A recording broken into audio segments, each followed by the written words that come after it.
Assalamu alaikum, my dear students, how are you? Hope you all are well, I'm also well. I'm Muhammad Sharafuddin, Assistant Professor, Department of Business Administration, Mohammadpur Kendriya College, Dhaka. Today I'm going to taking a class about BBA, third year, fifth semester, and my assigned course is Cost Accounting, and today's topic is an introduction to cost terms and purposes. Dear students, today I am going to taking a solve problem about your cost accounting in the topic of an introduction to cost terms and purposes. Now I am going to discuss about your problem. From the following particulars, prepare a statement showing the cost of goods sold, total cost and sales. নিম্নের এই তথ্যগুলো থেকে আমাদেরকে একটি cost of goods sold statement একটি statement তৈরি করতে হবে এবং সেখান থেকে বের করতে হবে cost of goods sold, total cost এবং সেলস। ওপেনিং ব্যালেন্স দেওয়া আছে ওয়ার্ক ইন প্রসেসের, ফিনিশড গুডসের। ডাইরেক্ট লেবার দেওয়া আছে, র ম্যাটেরিয়াল ইউজড দেওয়া আছে, আর ফ্যাক্টরি ওভারহেড বলা হয়েছে 65% of direct labour cost. Administrative overhead 25% of works cost. Selling expenses 5% on sales, profit 20% on sales. Closing ব্যালেন্সে দেওয়া আছে work in process, finished goods. এই তথ্যগুলো ব্যবহার করে আমরা একটি স্টেটমেন্ট তৈরি করব এবং সেখান থেকে বের করব cost of goods sold, total cost এবং সেলস। প্রিয় ছাত্রছাত্রীরা, এই সমস্যাটি সমাধান করার জন্য আমাদের একটি টেবিল তৈরি করতে হবে। আমি এখন সেই কাজটি করছি। টাকার কলাম একটি দিয়ে আমরা টেবিলটা তৈরি করে নেব।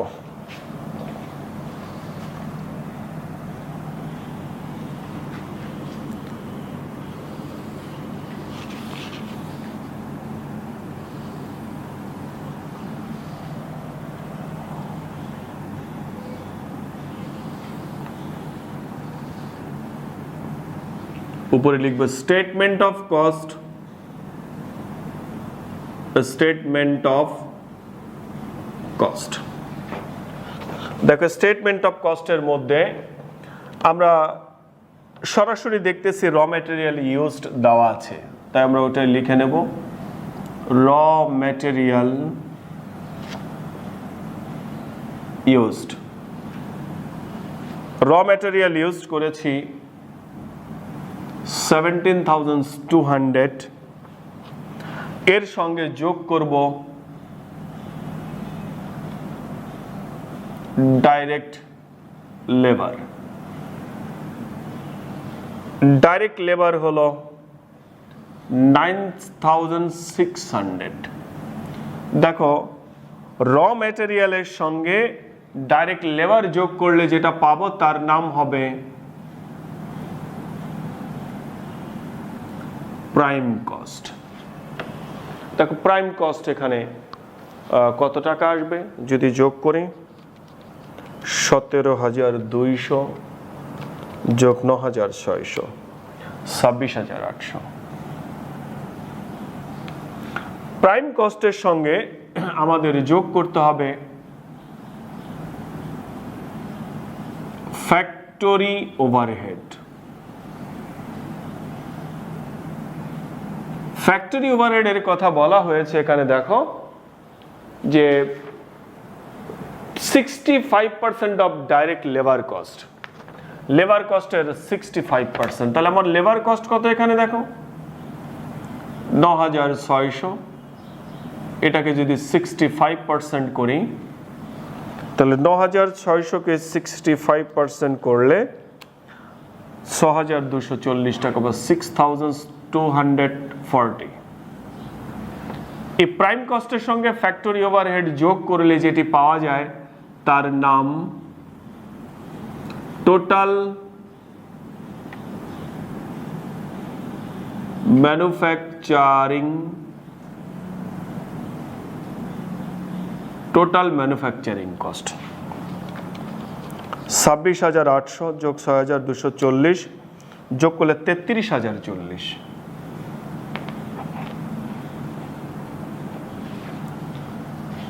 এই টোটাল ম্যানুফ্যাকচারিং কস্টের সঙ্গে আমরা যোগ করব হলো opening work in process. Work in প্রসেসের ওপেনিং ব্যালেন্সটি যোগ করব। দেখো ওপেনিং ব্যালেন্স ওয়ার্ক ইন প্রসেসের রয়েছে 5,100, 5,100। যখন আমি 5,100 যোগ করব তাহলে 38,140। এখান থেকে আমরা ক্লোজিং ব্যালেন্সটি মাইনাস করে দেব, মাইনাস ক্লোজিং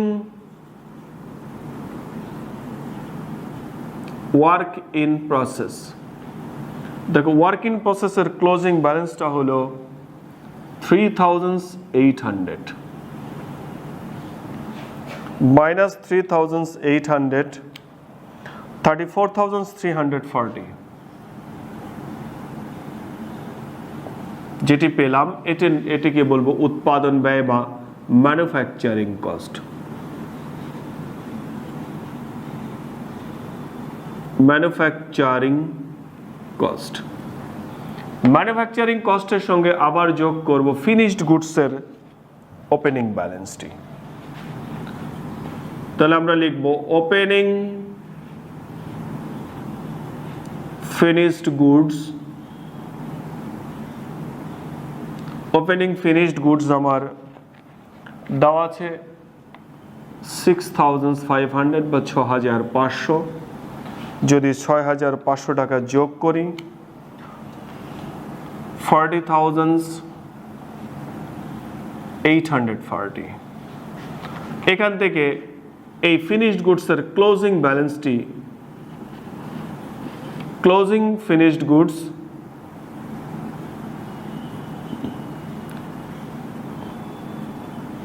ফিনিশড গুডসের ক্লোজিং ব্যালেন্সটি আমি বিয়োগ করে দেব। দেখো ক্লোজিং ব্যালেন্স ফিনিশড গুডসে আছে 7,700।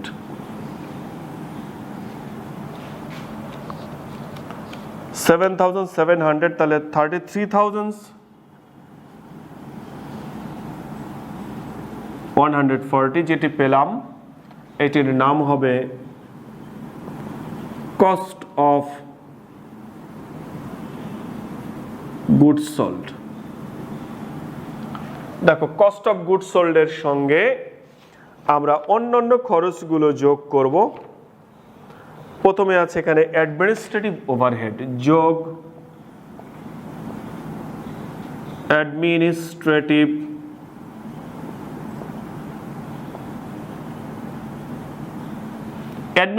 ওভারহেড। অ্যাডমিনিস্ট্রেটিভ ওভারহেড বলা হয়েছে 25% of works cost. Works cost মানে হলো এই ফ্যাক্টরি ওভারহেড।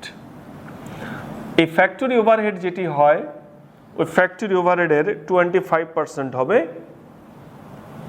Administrative overhead. তাহলে আমার ফ্যাক্টরি ওভারহেডের পরিমাণটা হলো 6,240। এটাকে 25% করে দিলে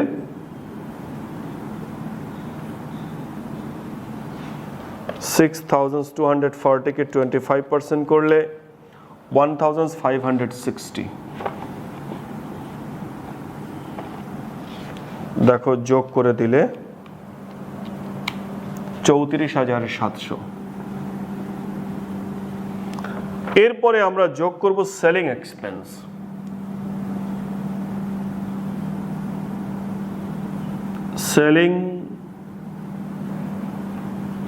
সেলিং এক্সপেন্স, এই সেলিং এক্সপেন্স যোগ করলে যেটি পাবো তার নাম হবে টোটাল কস্ট। এই টোটাল কস্টের সঙ্গে আমরা প্রফিট যোগ করলে পাবো যোগ প্রফিট। এই প্রফিট যোগ করলে আমরা পেয়ে যাব হলো সেলস।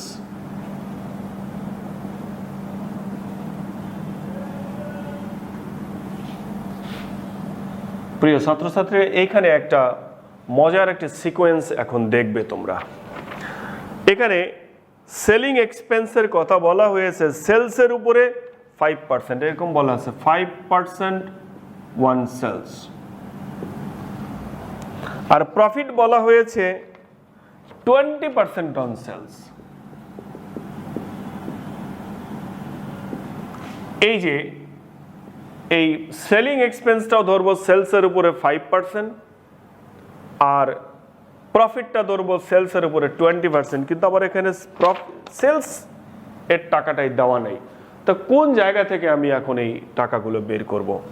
দেখো আমি এখানে একটা সিকোয়েন্স দেখাবো। এই সেলসটাকে যদি বলি 100%,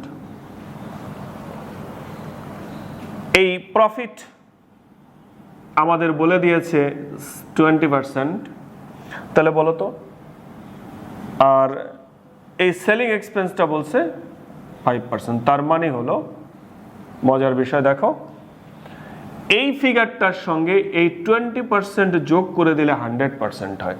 তাহলে এই যে এখানকার যে টোটাল কস্টটা, এই টোটাল কস্টটা কত পার্সেন্ট?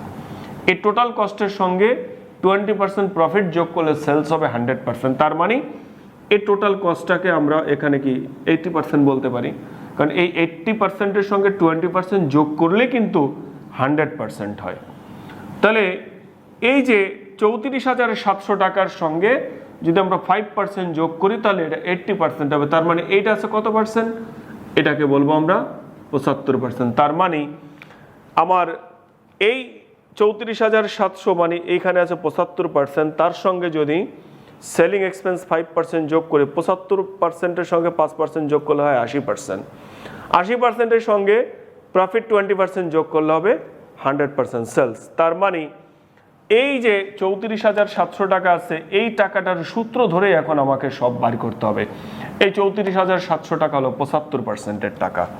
তাহলে আমার সেলিং এক্সপেন্স কত হবে? দেখো 34,700, এটা কত পার্সেন্টে আছে? 75%-এ। তাহলে 75 দিয়ে ভাগ করব। আর আমার সেলিং এক্সপেন্সটা কত পার্সেন্ট এখন? 5%, 5 দিয়ে গুণ করব। তাহলে 34,700 এটাকে ভাগ করব 75 দিয়ে, গুণ করব 5 দিয়ে, তাহলে আসলো 2,313।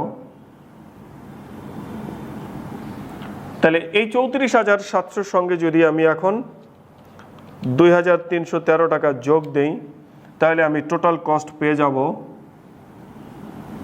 37,013 টাকা।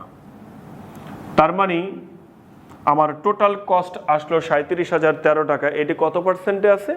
80%-এ। তার মানে 80% লেভেলে আমার টাকা হলো 37,013 টাকা। তাহলে এবার প্রফিট হবে কত? 20%।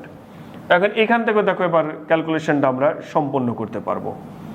আমার 80%-এর টাকা হলো 37,013 টাকা।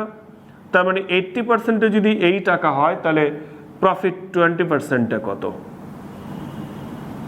তাহলে 37,013 টাকাকে ভাগ করব 80 দিয়ে, গুণ করব 20 দিয়ে, তাহলে 9,253 টাকা। 9,253 টাকা। এখন যদি আমি এটা যোগ করে দেব 37,013 সঙ্গে যদি 9,253 যোগ করে দেই তাহলে 46,266 টাকা। 46,266 টাকা, এটি হলো সেলস। তার মানে আমাদের এখানে যে 2-3টা ফিগার দেওয়া ছিল না, এই ফিগার 2-3টি বের করার জন্য কিন্তু আমাদেরকে এই কাজকর্মগুলো করতে হয়েছে। এখন আমি একটু প্রুফ করে দেখব যে আসলে এটা হয় কিনা। যেমন সেলিং এক্সপেন্স বলেছিল সেলসের উপরে 5%। তাহলে দেখো আমি যদি এখানে একটু দেখি সেলিং এক্সপেন্সটা হলো সেলসের উপরে 5%। তাহলে আমি সেলস কিন্তু এখানে পেলাম 46,266। এটাকে যদি 5% করি দেখো তাহলে কত হয়? 5% করলে 2,313। তার মানে এই যে সেলিং এক্সপেন্স 2,313 বের করেছি, এটি ঠিক আছে। আর প্রফিট ধরতে বলেছে সেলসের উপরে, তার মানে 46,266-র উপরে কত পার্সেন্ট? 20%। আমরা এটাও যদি একটু ক্যালকুলেশন করে দেখি মিলে কিনা। 46,266 20% করলে 9,253। তার মানে এই যে এখানে যে প্রফিটটা বেরোচ্ছে এটা 9,253 টাকায় বের হয়েছে। তার অর্থটা হলো আমরা এখানে যে ব্যাক ক্যালকুলেশনটা করেছি এটি সঠিক হয়েছে। এভাবে তোমরা একটু বুদ্ধি করে অঙ্কটি সমাধান করতে হবে বা তোমরা একটু দেখবে, তাহলে কোনো সমস্যা থাকবে না বলে আমি দৃঢ়ভাবে বিশ্বাস করি। তো তোমরা এই ক্যালকুলেশনটা একটু মানে খুব মনোযোগ সহকারে একটু দেখে তোমরা কাজ করবা, তাহলে তোমরা খুব সহজে অঙ্কটি আয়ত্তে নিয়ে আসতে পারবা। আগামী ক্লাসে আবার আমি তোমাদেরকে নতুন কনসেপ্টের একটি অঙ্ক করাবো এবং আমি মনে করছি যে নেক্সট ক্লাসে তোমাদের টেন্ডার সংক্রান্ত একটি অঙ্ক করাবো। তবে এই অঙ্কটি ভালোভাবে প্র্যাকটিস করবা এবং খুব মনোযোগ সহকারে দেখে প্র্যাকটিস করবা, তাহলে কোনো সমস্যা থাকবে না বলে আমি দৃঢ়ভাবে বিশ্বাস করি। আগামী ক্লাসে অপেক্ষায় থেকো এবং আগামী ক্লাসে নতুন একটি সমস্যার সমাধান করাবো। সে পর্যন্ত সবাই ভালো থাকো, নিরাপদে থাকো। আল্লাহ হাফেজ।